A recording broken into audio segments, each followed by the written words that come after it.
ला linking में आपका स्वागत है। प्लेटो का न्याय सिद्धांत, रियल जस्टिस थ्योरी। जो प्लेटो थे वो राजनीति शास्त्र, उन्होंने बताया कि जो न्याय है वो राज्य की प्राणायु है। न्याय के दो पार्ट हैं, एक व्यक्तिगत न्याय, एक सामाजिक या स्टेट से संबंधित न्याय, यानी individual justice and social justice. तो इंडिविजुअल जस्टिस में उन्होंने तीन मुख्य चीज़ें बताई। क्या क्या थी? इंद्रिय तृष्णा, शोर, बुद्धि, एपेटाइट, स्पिरिट, विजडम।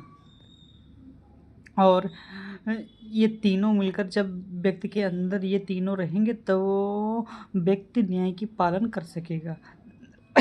दूसरा सामाजिक व राज्य से संबंधित न्याय में बताया गया, राज्य मानव मस्तिष्क का ही व्यापक रूप है। राज्य वलूत के वृक्ष अथवा चट्टानों से नहीं निकलते, वरन ये लोग मस्तिष्क और चैत्य का परिमाण होते हैं जो उनमें निवास करते हैं। अब आगे देखते हैं इसी के क्रम में हम जो राज्य से संबंधित न्याय के तत्व बुद्धिमत्ता, दूसरे वाले पार्ट का है। बुद्धिमत्ता, संयम, साहस, न्याय, इनके आधार पर तीनों वर्ग बनाए गए। क्या क्या?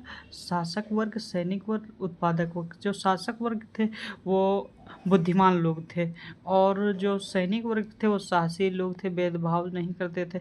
और उत्पादन में निस्वार्थ लोगों को रखा गया। यदि ये तीनों निस्वार्थ भाव से अपना अपना कार्य करते हैं तो यही न्याय है। इन्होंने ये बताया।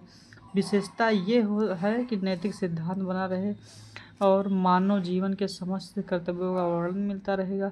और न्याय जीवन का एक आंतरिक गुण है। कार्य विशिष्टता का सिद्धांत इससे बना रहेगा। अब इसकी हम आलोचनाएं थोड़ा देख लेते हैं। आलोचनाएं क्या कहा उन्होंने? कानूनी धारणा नहीं है, यह एक नैतिक धारणा है। दार्शनिक वर्ग को समस्त शक्तियाँ प्रदान करता है, अर्थात पतन हो जाता है।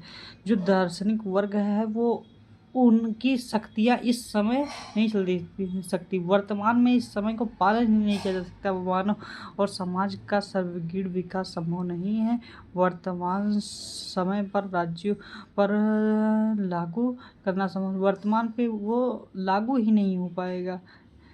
जय हिंद दोस्तों, मिलते हैं अगले टॉपिक में। आइडल स्टेट की उदाहरण।